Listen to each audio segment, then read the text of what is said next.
Selamat sore adik-adik, ketemu kembali dengan Kak Agus. Kalau kita belum bisa bertemu secara langsung, kita akan bertemu secara online. Tapi satu hal yang harus kita ingat, apapun kondisi kita harus tetap ingat sama Tuhan. Kali ini kakak mau bercerita tentang janji Allah yang disampaikan kepada Bapak Abraham. Ya, kalau Bapak Abraham sebelumnya sudah mendapatkan janji dari Allah, dia akan mendapatkan anak. Ya, kemudian janji Allah ini diulangi kembali supaya Bapak Abraham semakin yakin bahwa Allah itu adalah iya dan amin. Yang perlu kita ingat ke belakang, Bapak Abraham adalah seorang yang taat. Ya, Bapak Abraham adalah orang yang takut akan Allah, menghormati Allah. Sehingga orang yang menghormati Allah, orang yang menghargai Allah itu hidupnya menjadi lebih baik. Kita lihat ya, apa yang dilakukan oleh Bapak Abraham selama dia menunggu janji Allah itu.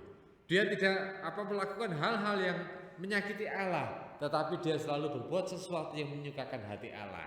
Nah, suatu saat Bapak Abraham ini berada di sebuah tempat yang sangat sejuk ya. Dia mendirikan sebuah kemah, dan kemah itu adalah dekat dengan sebuah pohon. Dia duduk di situ sambil membayangkan janji yang Allah berikan. Seandainya janji itu sudah tepat saat ini, tentu aku akan bahagia. Karena apa? Dia menjanjikan anak. Dia menjanjikan keturunan Abraham itu banyak banget. Ya, seperti pasir di laut, seperti bintang di mana? Bintang di mana? Bukan bintang di mall, itu kan hanya lampu, tapi bintang di langit. Itu yang harus ada diingat. Banyak banget. Ya. Dan suatu waktu itu dia duduk di bawah pohon, dia bisa melihat ada 3 orang.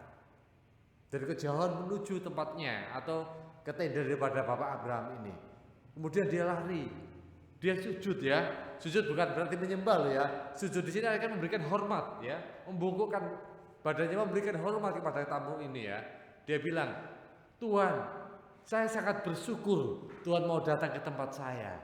Ya, saya sangat bersyukur Tuhan mau mampir, Tuhan mau mengunjungi saya. Silahkan Tuhan istirahat sebentar. Mungkin mau cuci kaki, bukan cuci baju loh ya, cuci kaki dulu kan gitu, membasuh muka. Nanti biarkan istri saya yang cantik, yaitu Ibu Sarah, membuatkan roti supaya Tuhan menjadi kenyang. Bagaimana Tuhan? Nah gitu ya. Bagaimana bapak-bapak mau tidak? Berbuatlah seperti yang Bapak Abraham katakan. Kemudian dia lari, cepok gitu ya. Oh masa lari pelan-pelan gini? Itu bukan lari ya namanya. Tapi jalan pelan, dia lari. Kenapa? Dia senang. Orang yang hatinya suka, dia akan memiliki semangat baru. Kemudian dia suruh istrinya mengolah tepung untuk menjadi roti 3 biji. Kemudian dia ambil lembu. Tahu lembu? Anaknya sapi. Sama saja, tapi ya itu sapi yang masih kecil. Dia ambil lembu yang tambun, yang gede, yang seger, badannya banyak, lemaknya banyak. Kemudian dia sembelih, dia masak, makan yang enak. Bisa sate, bisa gulai kan gitu ya. Sesuai selera. Sampai sini suka sate. Oh, banyak yang angkat tangan ternyata ya. Yang suka gulai. Nah, kalau daging memang suka ya. Ini banyak. Beberapa macam masakan dia sediakan. Setelah selesai, kemudian dihidangkan pada tamu itu. Ya, Bapak Abraham bilang, "Oh, bapak-bapak, mari silahkan dimakan rotinya." Ya, ini bukan roti sembarang roti, bikinan istri saya yang cantik, dia bilang gitu. Sudah cantik, baik hati, murah senyum kan gitu ya. Setelah itu mereka duduk, dipersilahkan makan kan gitu. Saya pun juga mau kalau duduk terus dipersilahkan makan adik-adik ya. Ini juga gitu, duduk dipersilahkan makan. Kemudian 3 orang tamu ini dia makan dengan sukacita. Karena kenapa orang ini makan dengan sukacita? Karena Bapak Abraham dan Ibu Sarah memberikan semua itu, makanan itu, minuman dan roti itu dengan penuh sukacita. Sehingga hal ini membuat orang ini, 3 tamu ini merasa sukacita, merasa senang menerima makanan itu. Ya, setelah dia makan selesai, kemudian dia bilang sama Bapak Abraham, kalau dulu Allah telah menjanjikan kepada kamu, kan gitu, menjanjikan bahwa dia bisa membuat keturunanmu seperti pasir banyaknya, membuat keturunanmu seperti bintang di langit, itu akan ditepati. Ya, akan ditepati oleh Tuhan. Tapi waktu itu mungkin ada keraguan. Karena apa? Waktu itu umur Bapak Abraham adalah sudah 99 tahun, mendekati 100 tahun. Sedangkan Ibu Sarah juga mendekati 90 tahun. Secara manusia itu tidak mungkin. Tapi Allah yang kita miliki adalah yang luar biasa. Nah, ketika orang ini meyakinkan Bapak Abraham, janji Tuhan pasti ditepati. Nah, kemudian dia bilang, nanti ya, setahun kemudian saya datang kembali ke tempat ini, saya yakin keluarga ini sudah diberikan anak. Mendengar apa yang disampaikan tamu itu membuat ibu siapa? Sarah itu tertawa. Tetapi tamu itu bilang, kenapa kamu tertawa? Allah yang kita sembah Allah yang luar biasa. Pasti Tuhan menggenapi janji itu. Kan gitu.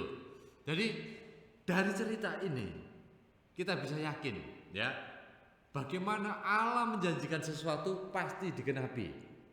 Bapak Abraham pun juga seperti itu.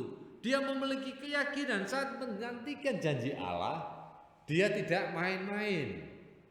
Dia bisa menerima semua itu dengan sukacita. Sehingga saat dia menghadapi masalah, dia tetap cinta kepada Tuhan. Saat menerima saudara, ya, kalau tamu itu adalah katakanlah orang lain, tetapi karena dia taat, dia menghargai Allah, dia cinta Tuhan, sehingga dia memperlakukan tamu itu seperti dirinya sendiri. Dia menyayangi, mempersilahkan, kan gitu, memberikan makan dan memberikan minum. Demikian pula adik-adik juga seperti itu. Dengan teman-temannya, dengan orang tuanya juga harus sayang. Karena apa? Tuhan selalu menyukai orang yang penuh kasih dan sayang. Tuhan tidak suka dengan orang yang suka bertengkar. Tuhan tidak suka juga dengan apa?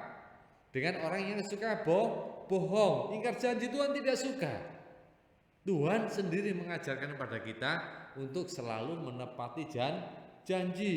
Dan janji yang Tuhan berikan kepada Bapak Abraham dan Ibu Sarai ditepati, sehingga apa? Nanti Tuhan memberikan satu anak laki-laki dan diberi nama Ishak.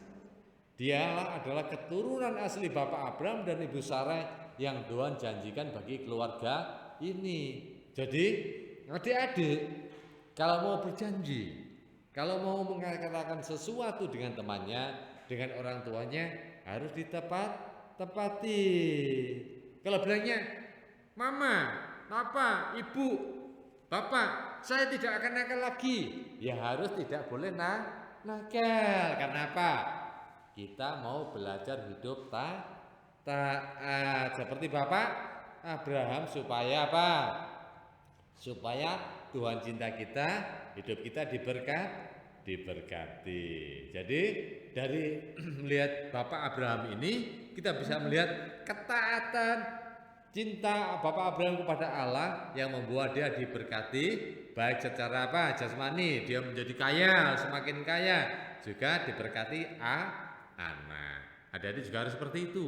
Meskipun kondisinya bagaimana, ya, adik harus tetap berdoa, sayang orang tua, juga sayang kepada teman, saling mendoakan, saling mengasihi. Ayo sekarang kita mau berdoa dulu untuk menutup firman pada saat sore hari ini.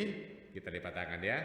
Tuhan Yesus, jadikan kami seperti Bapak Abraham yang selalu setia menantikan janji yang Engkau berikan, dan Bapak Abraham meyakini janji-Mu iya dan amin. Kami sebagai anak-anak-Mu yang percaya akan kasih kemurahan-Mu, kami yakin Tuhan pun juga akan memberkati orang tua kami, ayah kami, ibu kami, bapak kami, papa kami, mama kami, saudara kami, kakak kami, adik kami.